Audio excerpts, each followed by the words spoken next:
Hello students, good morning. Welcome to your own YouTube channel Learn English with Pradeep. Last की class हमने जाना था complex sentence और complex sentence किन भागों से मिला होता है। तो हमने जाना था कॉम्प्लेक्स सेंटेंस एक प्रिंसिपल क्लॉज और दूसरा सबऑर्डिनेट क्लॉज से मिलकर बना होता है। कॉम्प्लेक्स सेंटेंस में एक प्रधान उपवाक्य जिसे हम प्रिंसिपल क्लॉज कहते हैं तथा दूसरा या एक से अधिक सबऑर्डिनेट क्लॉज या आश्रित उपवाक्य होते हैं। आज हम लोग पढ़ेंगे सबऑर्डिनेट क्लॉज के कितने भाग होते हैं। तो स्टूडेंट सबऑर्डिनेट के 3 भाग होते हैं, नाउन क्लॉज, एडजेक्टिव क्लॉज और एडवर्ब क्लॉजेस। तो आज की वीडियो में हम लोग नाउन क्लॉज का अध्ययन करेंगे।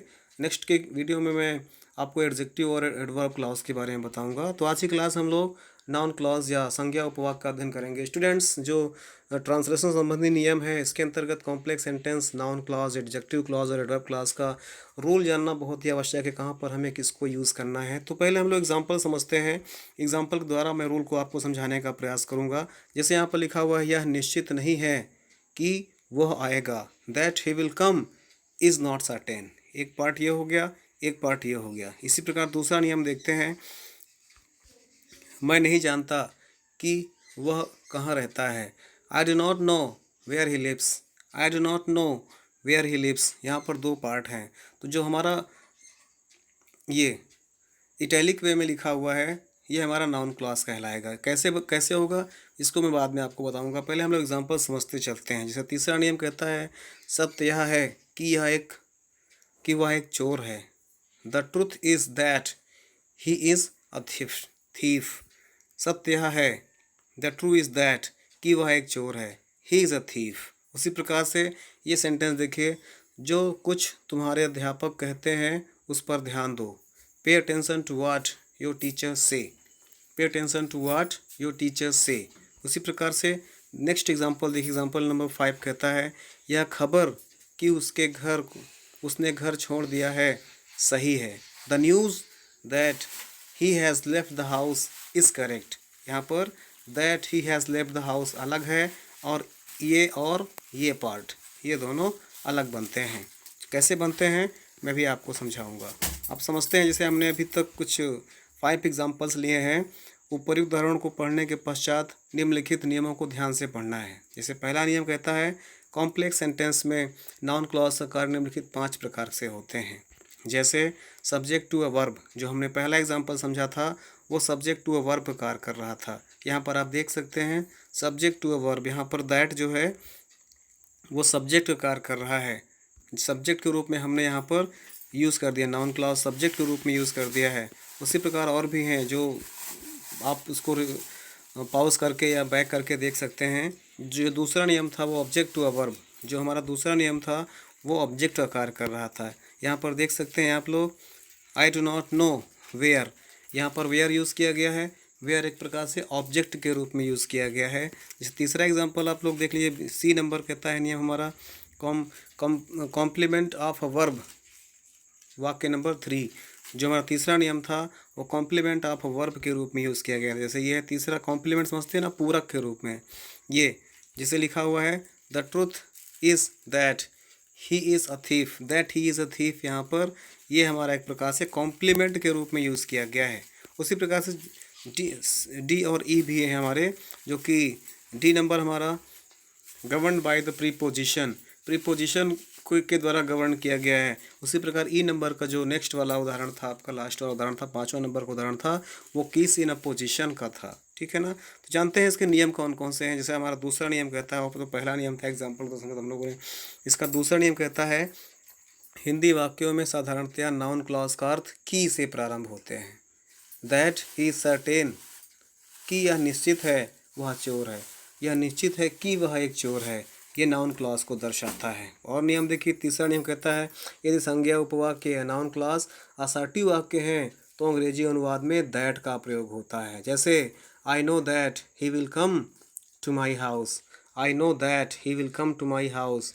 आई नो यहाँ पर एक अलग वाक्य हो गया, that he will come to my house ये अलग वाक्य हो गया। ये हमारा प्रिंसिपल क्लॉज हो सकता है और ये हमारा सबऑर्डिनेट क्लॉज हो सकता है। ठीक है ना। उसी प्रकार से चौथा नियम कहता है, यदि संज्ञा उपवाक्य प्रश्नवाचक वाक्य है तो की अंग्रेजी नहीं आएगी और अनुवाद में प्रश्न सूचक शब्द जैसे वेयर, वाट, वाई, विच आदि जो नाउन क्लॉज से प्रारंभ हो जाएगा। जैसे I do not know where he has come, I do not know, यहाँ पर where, I do not know, यहाँ पर हमने वेयर का प्रयोग कर दिया। वेयर मीन्स यहाँ पर की के लिए अलग से कुछ नहीं लिखना है, हम लोग उसी प्रश्नवाचक शब्द को ही कंजंक्शन के रूप में यूज़ कर देते हैं। I do not know where he has gone, मुझे नहीं मालूम है कि वो कहाँ चला गया है। यहाँ पर वेयर का प्रयोग हम लोगों ने यूज़ कर दिया दोनों वाक्यों को जोड़ने के लिए। इसमें एक प्रिंसिपल क्लॉज है, जैसे आई डू नॉट नो, ये प्रिंसिपल क्लॉज हो गया। वेयर ही हैज़ कम, यहाँ पर वेयर हमारा एक प्रकार से नाउन क्लॉज के रूप में यूज़ किया गया है, ठीक है ना, ऑब्जेक्ट रूप में या कॉम्प्लीमेंट के रूप में भी कह सकते हैं। इसका पांचवा देखिए, यदि प्रिंसिपल क्लॉज तथा नाउन क्लॉज दोनों ही प्रश्नवाचक हैं तो प्रश्नवाचक चिन्ह वाक्य के अंत में लगाते हैं। जैसे can you tell me what he does there, क्या आप जानते हो कि वो वहाँ पर क्या करता है। यहाँ पर दोनों हमारे क्वेश्चन वर्ड प्रकार के हैं या कोई इंट्रोगेटिव सेंटेंस प्रकार के हैं, लेकिन हमको क्वेश्चन मार्क सिर्फ लास्ट में ही लगाना होता है। जैसे छठा नियम कहता है, यदि प्रिंसिपल क्लॉज साधारण या असर्टिव वाक्य है और संज्ञा उपवाक्य या नाउन क्लॉज प्रश्नवाचक है तो प्रश्नवाचक चिन्ह वाक्य के अंत में नहीं लगेगा। याद रहेगा, यदि प्रिंसिपल क्लॉज असर्टिव सेंटेंस है और संज्ञा उपवाक्य या नाउन क्लॉज प्रश्नवाचक है। अगर प्रिंसिपल क्लॉज असर्टिव सेंटेंस है और जो आपका प्रिंसिपल क्लॉज असर्टिव सेंटेंस है और जो आपका सबऑर्डिनेट क्लॉज या नाउन क्लॉज है हमारा, अगर वो इंट्रोगेटिव सेंटेंस है तो लास्ट में हमें क्वेश्चन मार्क का प्रयोग नहीं करना होता है। जैसे pay attention to what your parents say, ध्यान दो जो आपके पेरेंट्स कहते हैं। Pay attention to what your parents say, यहाँ पर देखिए to what your parents say interrogative sentence लगता है, लेकिन जब हमारा असर्टिव सेंटेंस है हमारा जो प्रिंसिपल क्लॉज, तो हमको लास्ट वाले जो सबऑर्डिनेट क्लॉज होते हैं अगर वो इंट्रोगेटिव सेंटेंस है तब पर भी हमको फुल स्टॉप ही लगाना है, ना कि क्वेश्चन मार्क का प्रयोग करना है। ये नियम कहता है हमारा छठा नंबर। सातवां नियम देखिएगा, यदि प्रधान उपवाक्य प्रेजेंट टेंस में है तो नाउन क्लॉज किसी भी कॉल या किसी भी टेंस में हो सकता है। जैसे do not no, do you not know that, do you know that Mohan was absent yesterday, do you know that, क्या आप जानते हो कि मोहन वॉज absent yesterday, कल मोहन अनुपस्थित था। समझ रहे ना, यदि हमारा प्रिंसिपल क्लॉज प्रेजेंट टेंस में हो तो नाउन क्लॉज किसी भी टेंस में हो सकता है। जैसे आपने do you know that Mohan was absent yesterday, क्या आप जानते हो कि कल मोहन absent था। यहाँ पर देखिए यह प्रेजेंट टेंस में है और ये पास्ट टेंस में जा रहा है, तो इससे कोई फ़र्क नहीं पड़ता है कि ये हमारा किस टेंस में है प्रिंसिपल और हमारा सबऑर्डिनेट क्लॉज किस टेंस में है।